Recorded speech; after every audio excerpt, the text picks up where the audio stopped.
All right, let's get right into it. Today, we're not just talking about being good or even great. No. We are dissecting the path to becoming truly, undeniably phenomenal. We're going to explore what it really takes to operate on a level that most people, honestly, can only dream of. It's funny. This journey, it almost always starts in a place that feels like the end. And that's the core idea we're digging into today. Failure, trauma, hitting absolute rock bottom, that's not a burial. It's a planting. It's the fertile ground from which a complete and total reinvention can grow. And it's fueled by the very things that were supposed to destroy you. Okay, so that sounds good, right? But how do you actually do it? How do you take all that pain and turn it into real power? How do you make that jump from being just good to being absolutely phenomenal? Well, let's map out that journey.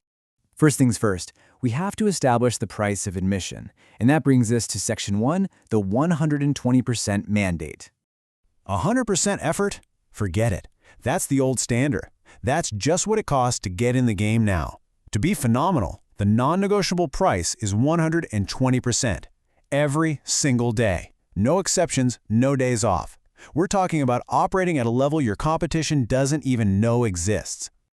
And let's be brutally honest here. You cannot expect a legendary outcome from a decent effort. It just doesn't work that way. That top spot, that phenomenal level, it's reserved exclusively for those whose grind actually matches the insane scale of their dream. That's the first hard truth you gotta accept. All right, so you've accepted the price. But before you can build anything new, you gotta see what you're working with. That brings us to Section 2, the accountability mirror. So what is the accountability mirror? It's a moment of just raw, unfiltered, brutal self-assessment. It's about stripping away every single excuse, every comforting story you tell yourself, and seeing who you really are, right now. Because real change, it just cannot begin until you stop lying to yourself. And I gotta tell you, this isn't about some gentle, be kind to yourself pep talk. No, this is about radical, unflinching honesty. As one source puts it, you have to stop searching for a nice way to say it and just call yourself exactly what you are. Yeah, it's a harsh starting point, but it's the only one that forces you to tear everything down so you can rebuild on solid bedrock. This whole thing really presents a stark choice, a fork in the road. On one side, you've got victim mode, it's not my fault, I'm waiting for help. On the other side, you have extreme responsibility. It's my responsibility, I'm building my own ladder. Look, it doesn't matter who put you in the hole, it is your job and your job alone to climb out. Okay, so you've looked in that mirror, you've faced the hard truth, now what? Now it's time to become the architect of your new self. Welcome to Section 3, Architecting Your Alpha Flow. So what the heck is alpha flow? Well, it's a state where your identity, your habits, and your results are all in perfect, seamless alignment. And this isn't about faking it till you make it. No, this is about living as your future self right now. You have to be the champion in your mind long before you ever hold the belt. And there's a clear process for this. Step 1, adopt the identity. You start living your life like it's the manuscript of the person you're becoming. Step 2, win the morning. Get that tactical advantage while everyone else is hitting snooze. Step 3, override your feelings with pure logic. And step 4, move in silence. Do the work when absolutely no one is watching. Now let's be real for a second. That third step, overriding your feelings, that's where most people fall apart. It's that moment of intense pain and discomfort. And this brings us right to Section 4, breaking the 40% rule. So let's define the internal enemy here. It's what the sources call the brain's governor.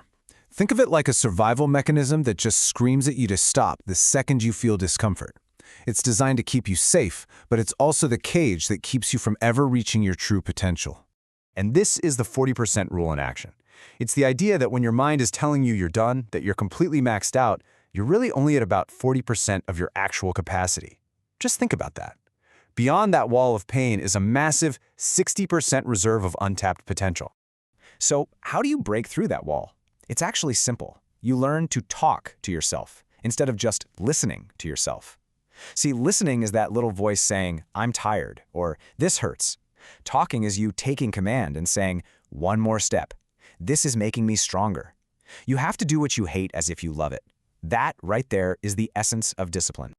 Now, all this hard work, this brutal internal battle, this isn't done for an audience. It's not for Instagram. It's a private war, and it's fought alone.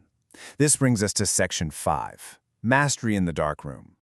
The darkroom is a metaphor, obviously. It's that space where you go to do the deep, focused, uncomfortable work, far away from the validation and the noise and the distractions of social media.